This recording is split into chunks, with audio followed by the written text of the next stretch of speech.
Abusuami ma akwa bamra Adwamande TV so. Enra nso etoy e wo Ghana ha na bebi biara. Menka ne se Accra. Na bebi biara aflade app no. Eno ena na Adwamande TV. Yetimi apiepie monten akwakohwe the areas bia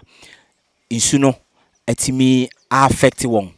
Na yewurawuram na baba beto yen papa ba ko yen sofo ba ko a ene ni nyina mododo na mohwe Adwamande TV no. Mota ehunu Pastor Francis Atipo ono ho ena ya bai sense baby owo no den na esi because I had a bibi nsi sada na den na esi a ne yama ne ho abeka mu sada ma ye ne sofo entwetwe nkomo kakra sofo we de ye nka ne sense ye ma wakwa ba osi ye ma o hyedin o sofo den ni si de baba na wo hu yi o your friend say enran so dey in fact nyame na nem dey oye nsuo no ayire wa ha na nya asem kitoa in fact ye complain wo nsuo hadwe ha but we party ye nhye bida na aya sefi ye nda ye kura na sofo betimi a kire the cause of it ankasa say eye ebia nsuo bi obi na ba block nsuo nani ana say bia eye den mo ankasa na munim say ha ye waterlog area ena bia mo ba sisi mo dan na na say den enu no kra ba kopɛ aha nsuo to a nsuo a enam ha no enye ne na enye aha na nsuo no start free eye nsuo a start free e bring people no so na sane sa na betwem ha aha nye waterlog area ebeka say nsuo to a nsuo gina even enra anajo nyina wo aha nyina yema ba no pa wo say nsuo no nyina akọ enti aha nye waterlog area nemo nsuo no twem ha fine emre bi etwem no ye pa abana chawa di omachia kasaya the main cause ni ye on ekire ha kọ no eye dam na bridge ere dam no so ere cross ekwan enti omunye bridge mayen na nsuo no ba etumi anya akwan ayere akọ ye kaya na nyame adom omu be ye bridge no say omu baye no first day me kosia contractor no wo ho ena o kire me size a omu ba be ye bridge no ye ni age ade chi am bi koy no contractor na sa kire me say penifo so on sa regisu size no me say eho no no nsuo nam ha no enye nsuo ketwa na size na wo kire no mu ye size na emwa ye ena ade chi me sa koy no say no ma sa regisu enti na ye 3 size covered afa umaya ebe ye one side covered fine enu kura dan chen ya ye bridge na wie bridge na anu du ho sesi ya waste eni enra egu bridge na anu ankasa a nsuo to a nsuo ntumi nya kwan emfa bridge no munko ye bisa ya yesi contractor na o ye bridge no se omunya ntua ne ka enti ontumi beti bridge na anu ana so ontumi bie kwa ma bridge no ema nsuo fa munko enti bridge na ya ye wo honom no bridge no en save purpose enye adwuma ya ye bridge no right nanso bridge no enye adwuma enti nsuo no ba eko hiti lorry kwan na wo honom na afi aboa ba ekire nsuo no nya kwan ye de enko enti wo ko honom sisi oba ho say overflow no efa ekwan no so nsuo no bufa ekwan no so enu ni height no anase level no ena bu ba ekire ha abayira fa yeso sei what I say enti problem I wa ha no gata wo ho wo hwe me side wo se ya gata ene nam ho gata no masi ya ka ho asem afa bi age se community na ye contribution asana ya ti gata no mo ukwa se mu be gata enti mu ye dedi aye bebu dan mu ye dedi aye bebu dan what I say me wa say gata da ho ye ti gata mo na ye bridge na nsuo overflow ekwa a obia ni problem bia wa ha obia ni problem e ba anya na o ma me misa asem we eye okase o mo contractor na obaba ye bridge no mo kan eye ye ben eye this current government and obaba ye bridge no ma mo na say previous government no Debbie bridge ya o years is here almost 3 years almost 3 years what I say 2 to 3 years yes my year bridge no the previous government no and my year bridge no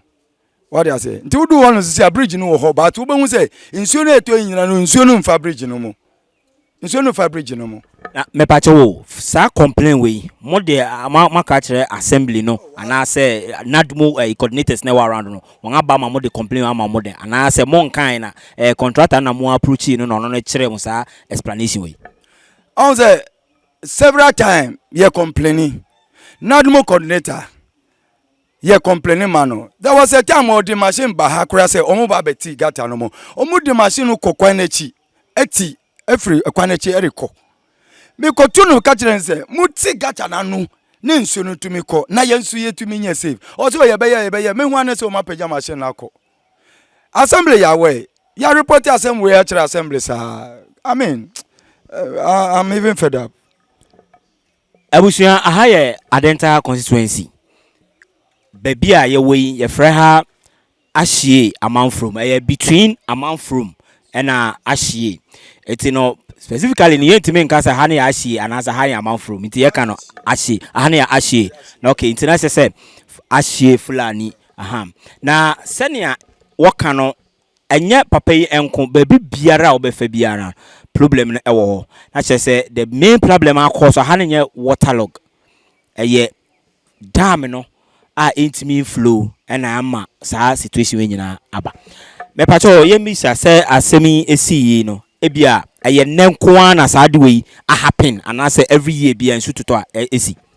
right every year bia no nsu no to se na mekai no ebetwam wa ha with that level but this time there by 3 years in the ye hu nsu no ahode say da and me fa say to this level of crowd ye hu bi da say nsu to me yira every mid down way dan a me my ye asa feel raise to a level and the pass nsu be say awura down way no mu de in fact bro adwene nti ase so all the same no nyame nanim de oye na ba cho asemi si assembly member wa around wa baha and I said the MP and the chief executive wa around on wa ba omubua baha actually yenya hu omubia wo aha ebia na omunam other side dia omunyam bedu ha de nti mentumi kire say ebia omu around and say omuni around because me hu omubia and I menya information bia so from all and they know me very well concerning this kind of issue so I don't know what to say. Ye misa mo we the landlords for am wa ha no mo corporation etisen because how ka say afibia mo na mo timi yisika na mo kotiti gata nim ye hwe the corporation a mo landlords for na mo wa ha no mo te obia respond say bia asemba obi betimi akọ obi ho akọboa no ana say ne ya ye ka say ufie ayiri no obia ema wo nko ana wo ne wo ma na eye ana say community no nkofo aba bebo mo actually to me sister nti anopa me colleagues ne mienu bi eba ha be hwe de eko almost so eko back to their various houses to save their family so it's like the whole community is affected so anopa de obia hwe ne fi answer actually me ankasa me sorry ekro no me nyam pie ko obia ho because it's not easy for me. ame ba cho nko na ote ha wo ne nkola no na oyere pe ana kola o hwe me ma ya hwe me ma na me busia na ti ha community no hwa mo ye nipa be ye dodo sen wo de wani twa be bia buildings be ya he wo se community bi wo ha bia ye wo be 100 houses and 200 houses aha community no hwa mo dodo be ya he se si ano fulani ana se ye area ha insio affect si ano ye the any farmer houses are almost 100 plus or there's 100 plus maybe 120 130 houses and complete buildings. Yes complete building iti o ha no won say bia bebi wo ha rented na de wo ha no rented bi wo mu ana say nko aje self contained am nko amotim aha ye me amedie na ma rent bi nti tenant for nyina they are in danger. Tenant for nsu aka won aka mo na we de ye beka ne say munkafra ana mundue fi say ne Ashiyie de asefem pa na yenso say ye na ma ye bo apro yi yɛbɛka na mpanyimfo no so wotie yɛn sɛ ɛtɔ wɔn aso ma wɔn atimi aba momoa abusua Sofo Francis and nene no eba be yaba ni area eye Adenta constituency nim baby e fra Ashiyie na yaba ha yaba babeje ni akoso ewa ha eti we de yebe sere na yasan akọ the other side because yaba no ehu say the other areas be brain no ho a ho nso ho akire won yenkọ ne yenkọ ehọ no nso emra usual for yesere we de communities na ye call ya baby a omo ho akamu no tenants fo ni bi na yaba be du won chen wa ha na wo hwɛ sɛnea wɔn ayi wɔn nneɛma agu abɔnten na ade a adan a wo ha nyinaa nsu na wurewure mu na yɛne yɛ maame baako ɛnkasa ne yɛmisa no sɛnea ade ne te me pacho maame na pome pacho nyame adom yɛ ho yɛ we de srɛ bisa endra den si twa picture ne kyerɛ oh endra no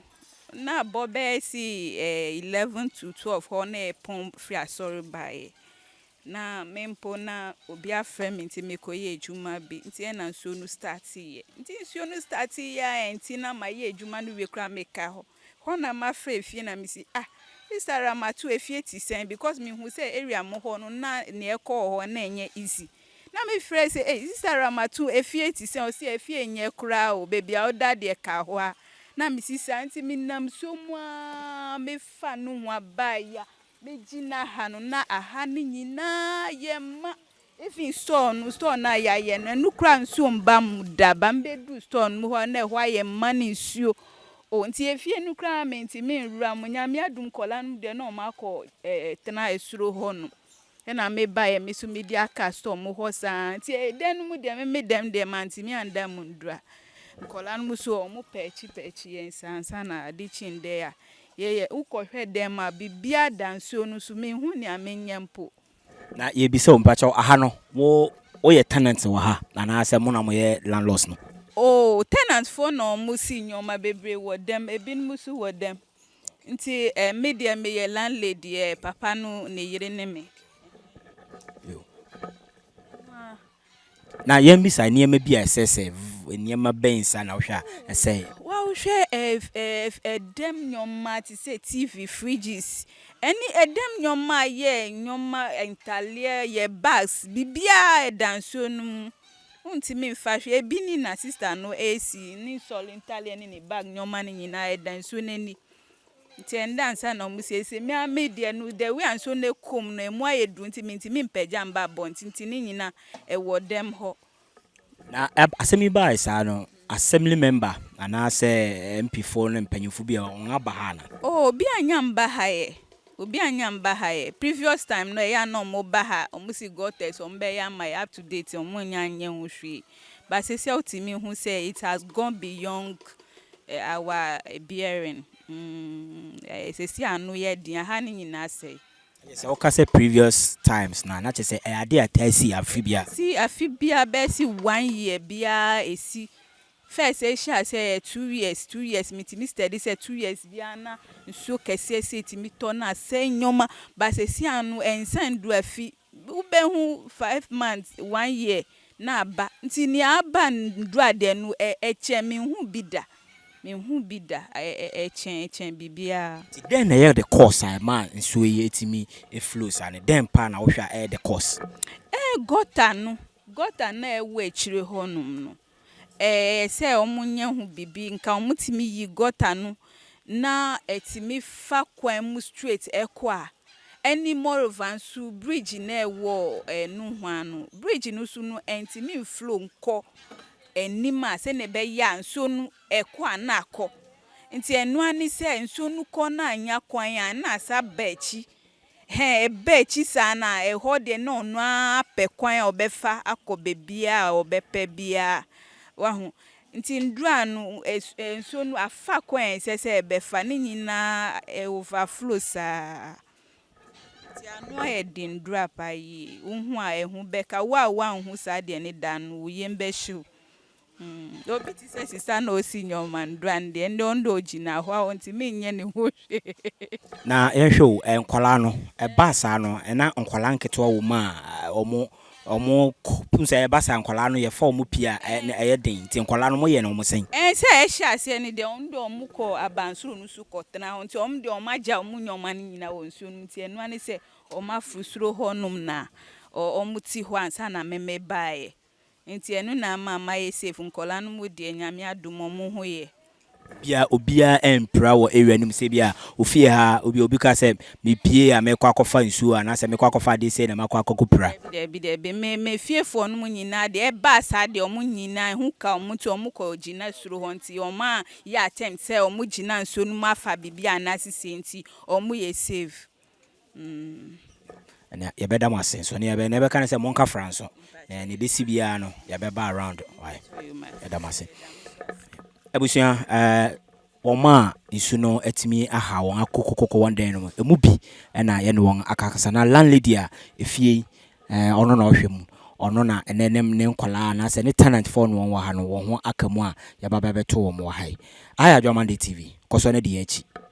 abusia haya Adwamande TV aprobo a yekoso eko ewo won a won ho akamu ewo emie a insu to ye ndrai won ho akamu no baby ene aba baby pie ni nyina yeguso wo Adenta constituency nim na baby aya aba be pie sisi a ne ye maame ba ko a beka ne se wo pamade wo pamade wo ha ena all of a sudden saa ensensem we won so Torrential me bi ato na wo ha ye ne be pese ne won be di nkomo kakra ni ebisa won so problem no nia ema aha no ebe flade no ye be bisa wo kakra Obi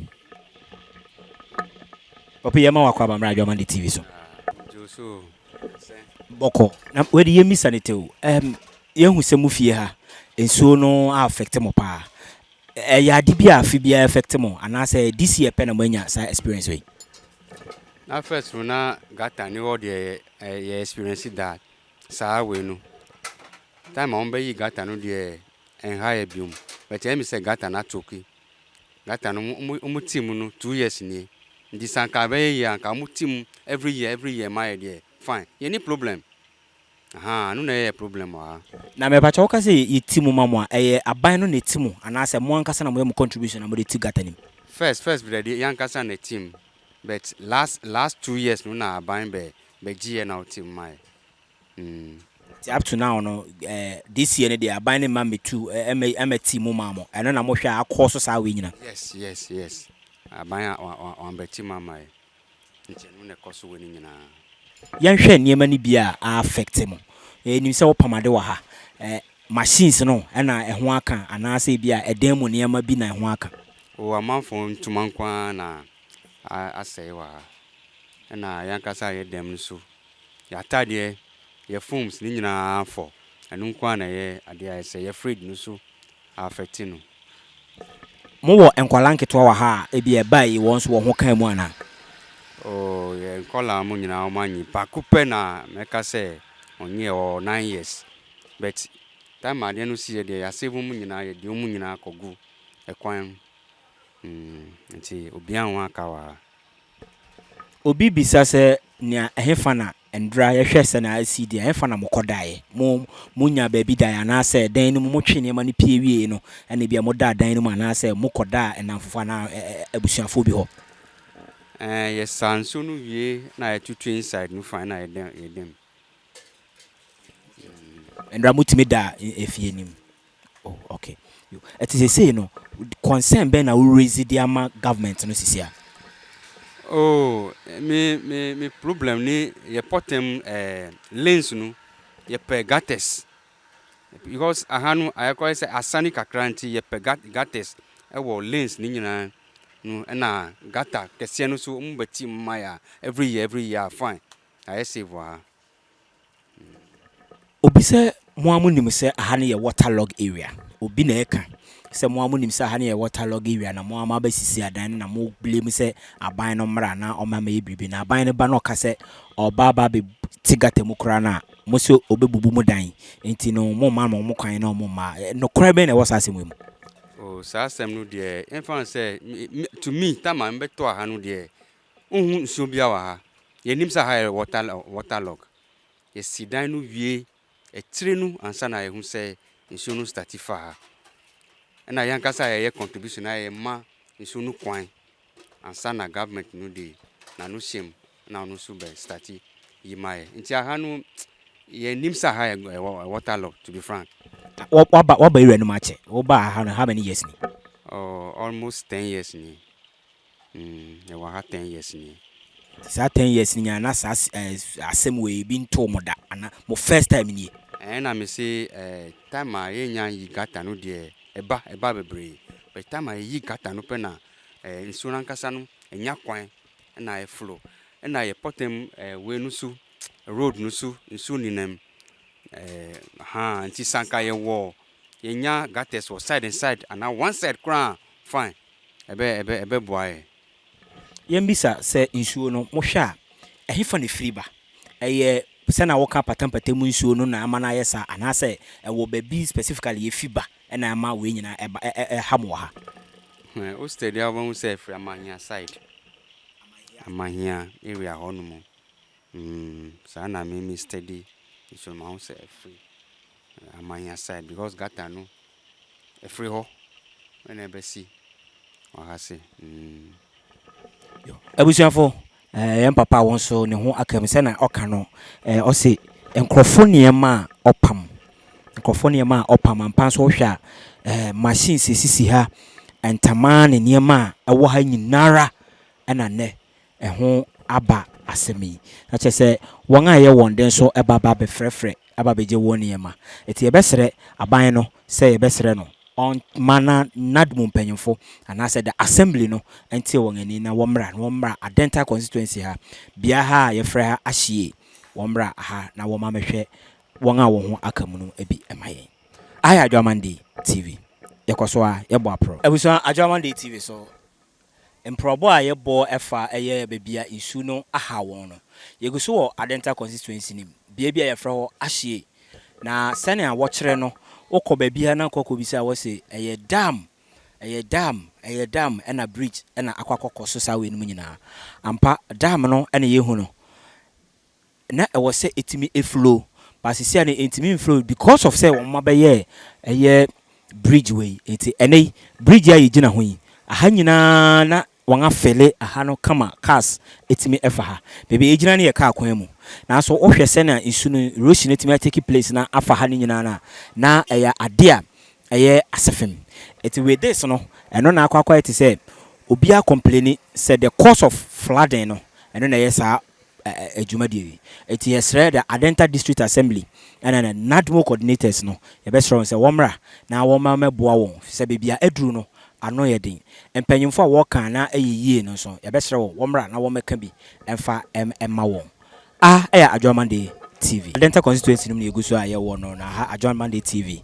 na ye ba ha no we aha crowd e chese ha ba different place together ye frɛ ha foster home in so na no that's what we frɛ ha and na no kware sem ne ye bebedu ha no ye hu ha no e do so krasen ni ya kwakwakoto so na ohwɛ sene a car ye si ha ye hu ne ye aka no etimi eba bebe hye se driver no or ye save and I said driver no nam na bedu ha na nsu ne twen no and I said den ye nhyada enya na ye try say benya car na no se be hu na ye betumi no akasa kakra na before then no enu aba bi wo ho a ono betumi ama yen ayi kakra yen pin no na ye misa nsem kakra menu apome boko okay we dey my misa kakra mo atena area nim ha cha anase bia mo nansen ya na mo ba area nim okay ye ba ha say no but 1 year ka ye nya 1 year wa ha say ye nya 1 year wa say okay my misa we dey quick one ohwe nia asi wo ha na eyade a every year bia esi say bia mo ba ha 1 year no mo experience we mu bi anase mo first time. Oh, okay, yeah, buy and yeah, experience bibi say that. And I so casting so to be say that. But according to Omo Martina Hatchan, almost say Omo experience be that. And then Omo day or ha and what time one and Omo boys in the bar around. I know the chocky and I have a strong place a cast need not to me. Ever has say by any buy and day and there first time I experience sa near my way say. Na we ni see no ye misa say assembly mpanyemfo no atimi abahama bia what say bia we say assembly member bi anase MP anase the municipal assembly executive no bia omu bia abaha what omka. Oh, that be assembly see no me ankasa me try say me frɛ yeah assembly woman Ella ba oka say omo ya ade bi ntino omo nam kwan so baba omo nyam beduye yeah na ohwe na esi na obi ho aka se bia nipa bi epra nipa bi ewu anade. oh so far me nti say obi ewu but like nkofon waka ase omo niema say ni ade wa hwa kan ye gina ye na ka na apake wa ha sei nti no obesra ni nua bema wo ase ho ba ana nsuo no start say ba nti nsuo start say ba no ka sana on se ni nua ni nchen kakra na nsuo ne tia na wako ba nsuo no kwaye say enjai to no nti say onda ni nua nchen nti ade chia na wako sa ade chi yo ba betu ni ka no hu se sei na ka na ede abeye Nti so far ne de mpanyimfo no bia emu ma haye. da bi so far de me hu panyin bia say wa ba ha sei yeah Yo ya da sepa abusuan ye ne mpanyimfo no bi ewo pantem ha eba be kasa me papa me pa cho me ma wakọ abamra ajo man TV so yeah nua me pa cho wo sisi no ye hwe nia esi wa ha na obi be ka se ya afi bia esi ana se afi we pe na mahu saa bibisi etasi ba fi we de o de ano ye de nchen de bia de yehu etasi wa pa nsu no dam no nye nsu ketwa nsu efiri be poso nyina be ba ha na omo mote down no omo nye save nti nsu no overflow tupe na e cause disaster e wo the other side nti afi bia etasi but afi we de ano ye den nti de metumi aka akra wo ho no me pa cho ye misa se o hwe saa situation we ya course na nkasa ne sen. okay course no say on say we no na ha no I say valley no nsuo no free ba bia ha no esane ha ya mana enti no ye ne say ye creating say dam say de be ya animal research mo wa no betumi anya nsuo anom but for now no as you see dan bibiri nsuo aben ade no so dodo na nsuo nso de woni tua say nsuo ahoden de obi ntumi ye nsuo ahoden pa enti no say akoma say enam edan ya sisi ankan nsuo ni overflow to a obidan bi ani ha ka ha dwen but now no nipa nso as nipa nso ba bi atra enti nipa ba bi nipa nso nya asase no but ye be sere pedifo no say so obetumi aboa yen na omotumi aboa ma ya construct sa road ya ma na kosoro a chen dam no at least ebetumi aboa community no ama nipa na ho na to aye save na community no nso otumi anya road no sa road we link to Fulani to aye first Foster down enti road a busy road pa say sempenifo amma me boy a an individual na holding to me executive association executive ya the feeling na be feeling o ha by the help of my boga my be otia friend boga only wa ye bebre dia ma association na de ya but wa boa bebre na so no na association so boa but say that holding we de ba be akodu de ekwa we no say esin so a enipa omo faka duru omo faka no ba be duru e Foster down a omo link to Ashiyie na edoso ekwan ya ekwan nkrofo fa so pa enti no ye besere penifo say we de enye se ye besere na enye se nipa na betra no nti no sebe ye ntu wo mana ye mpam na dum aka se ye bi se musu tinye wa bi da but ye twi construct we na ekosoro I believe say on be save ama enema bibia aye okay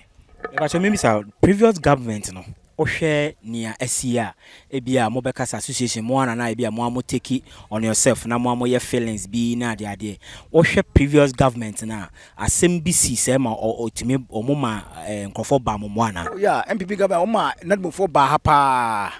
but o mo de enema bi to kwan mo nso sa na ema na ntumi amamu menim se men company fo ntimi nim de ekusi but o mo ba ha anytime bia si bia na dum ba ha pa but ni nyina na se mo na ntumi amma nanso na current government nso ene ye kire ne se sebe se wonu ba ko ntumi anya na se wo so wetumi aboa ya we de nya politics asem ye nyina o man ma ene ye ho akwadwa se wo koye down ha no mo fence was abubu a enkrofo dan nso akomu a mebra o yem kra be hwa ma ama ai but ni nyina de nim se eni papa bi de tiato ene ntumi ha dan enti se wotumi ye bi kakra na se mu ba so a de ba beto no na wo ne ma nyina wo beda so na wo ne ma nyina wo bonten enti ye besere dam yi de wo ha boyen ye nyina no se su ho wi a yetumi se bi de ye ne ma bibiri enti dam de be ka se boyen but ye mpe kwan ye betumi aboa ye betumi apagya road ne kakra amana kosoro na ai na nsu no tumi anya na ba bi athlete no wa ha omo ye ni yi a e betumi nsu no betumi akoma individuals no ho atom enkofa problem bi am ma bi wo na ni ahwe na esi a obetimi aka se bia ebi praye obi sɛ bi obi fa mu ahwere ne nkwa ana sɛ bibisa wate bibisa tie de enam social media so ano na nwura me TV sɛ new legon ha enkwala mienu afiri mu fulani ha nso yɛsɛ jamani pa ba ko but ende allergy yi but me me mfa mani hu ye but saa na matete do social media wo ho eno ti no ende ekoso de bia nipa bi si a yenya nkrofo a o mahwere mo nkwa nanso no entumi ko ba se ye begina ho na de bia afi bia na yahwere obi nipa ba kokora hwe ne kwakora sɛ enya de ketewa enti yesere mpedefo sɛ we de adesrede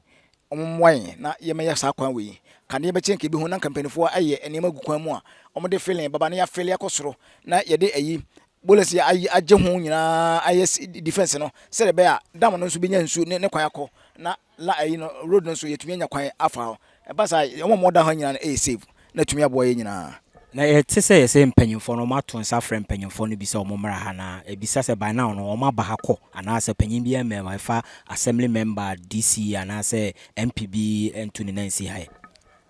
ɛyɛ previously anaasɛ ndra sɛm esie enra de menya we si ato nsa frɛ obi ade but ɛwɔ important at least nso ato say na wa woni tua sɛ nneɛma be nkrofo bibre ho aka no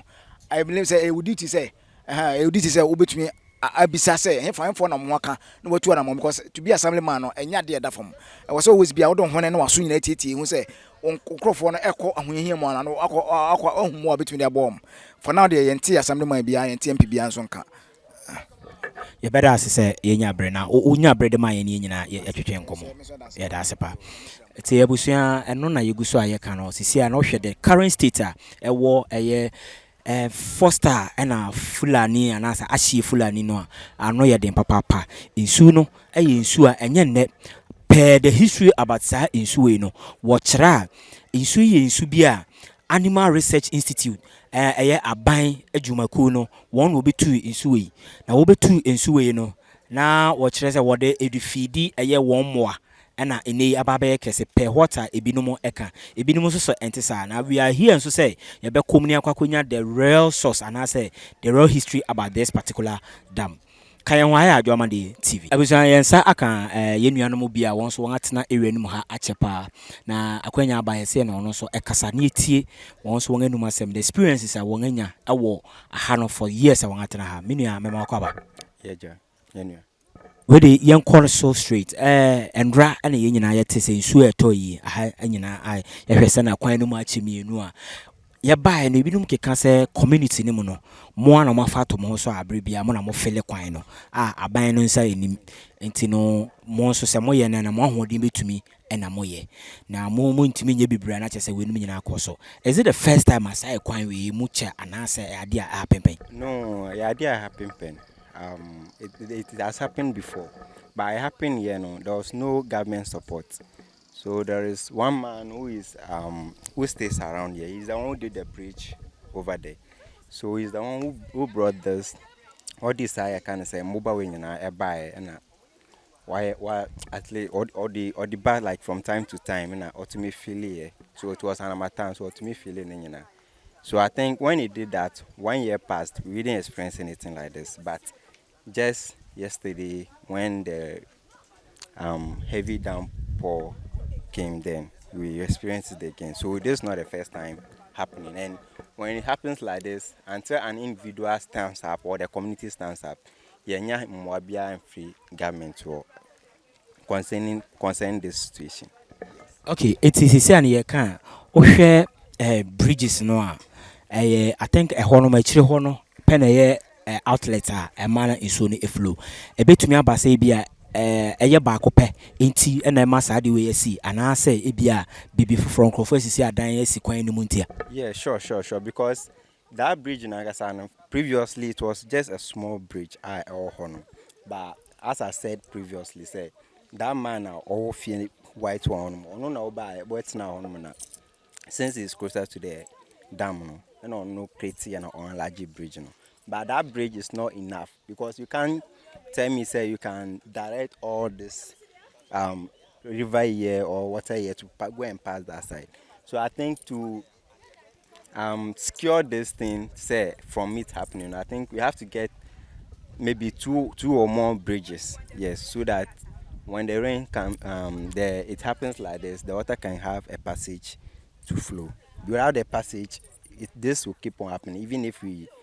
have to bring all the rocks in the world to come and fill the dam. It has to say unya bre edemaye. Abusia na eno na abrante na eka no se o hwe se na situation na ete wo ha akoye se bridge a efa insu no ba kope etini em pompa a wo boni nyina ne se bridge no betimi a construct bi aka ho ede ama won at least wo betimi anya bridges ne be 2 or 3 na etimi ama insu no flow akoye aha aya Adwa Monday TV media ne o champany educate ka metoso ebiesa.